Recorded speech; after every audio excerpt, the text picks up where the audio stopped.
I'm Josh Law, and I think what makes Catherine unique would be her personality, just in the fact that kind of her outgoingness and ability to bring people together to do kind of whatever the whole group wants to do. She's all right with kind of going with it, as long as it's kind of her way too. So yeah, I'd say that's I think probably what makes Catherine pretty unique. Going with it. My name is Danielle Law. I am Catherine's sister-in-law, and I have a very funny fact about Catherine.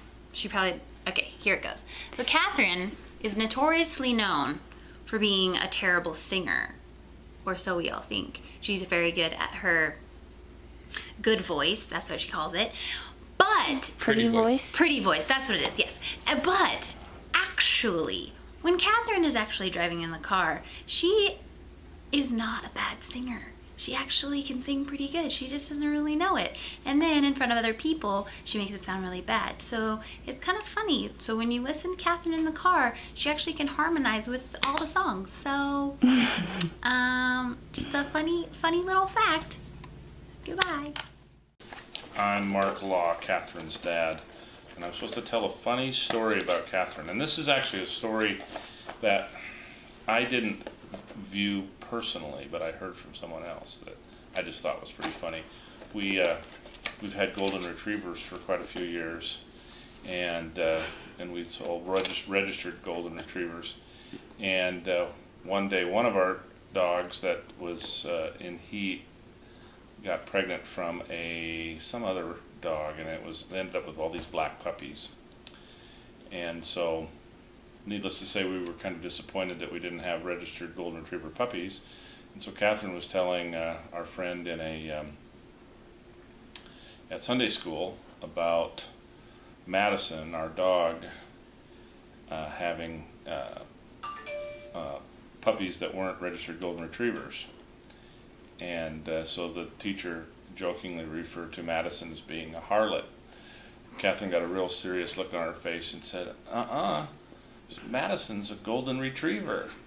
And anyway, I just thought that was a hilarious story. So anyway, that's my funny story, and there's a whole lot more where those came from.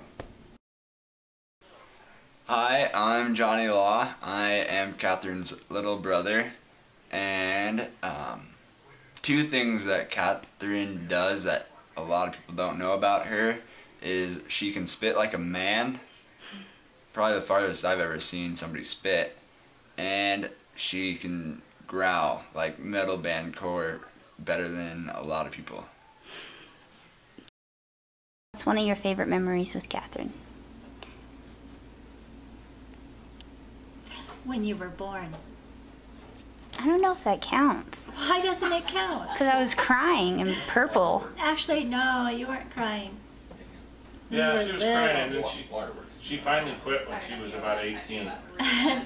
She wasn't crying, Mark. You weren't there. You were in New Orleans right. when Catherine was born. Yeah, you weren't there for my... I was in New Orleans. You were in New Orleans when she was born. But Catherine came 3 weeks early. And she was very little, very petite, and red hair. She had beautiful, short, fuzzy red hair when she was born. Red hair? Yep, she did. Oh, really? Yeah. She was 6'2". She was 6 foot 2. 6 pounds, 2 How did ounces. she fit in that womb? Yes. Compared to the 10'2" butt over there. That must have been a rather large womb to fit someone 10 foot 2. Was I a good baby? No. No, you cried all the time. That's what I said. She finally quit when she was about 18. Catherine had a very upset stomach all the time. One time we were little, and we were doing the spider and the swing set out back.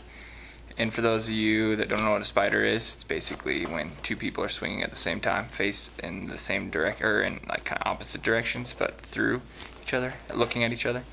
And I fell backwards, and then I held Catherine's feet and said I wouldn't let her go. And she usually tended to say she had to pee to get out of anything, including unloading the car after we got back from our trip. She instantly she would have to pee anytime So I thought, you don't have to pee, you just want me to let you go. So she said, no, I really have to pee. I said, no, you don't. No, you don't. I'm gonna hold you by your ankles here. Anyway, so about 5 seconds later, she peed on me. And I guess she actually had to go, I think. Maybe she just peed on me maybe she didn't have to pee. I don't know, but she peed on me, so it wasn't a good deal. There's the story. Okay, so Catherine and I had math class with Mrs. Snowden, who was very close to Catherine.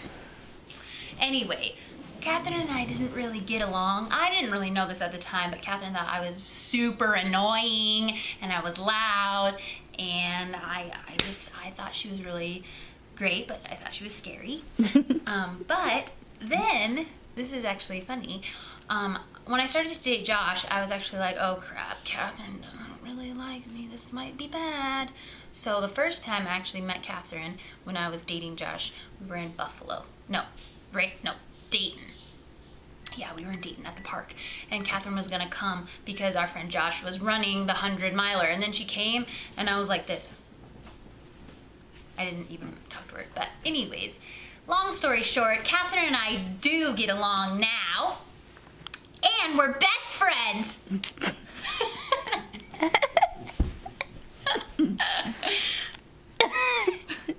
That's it.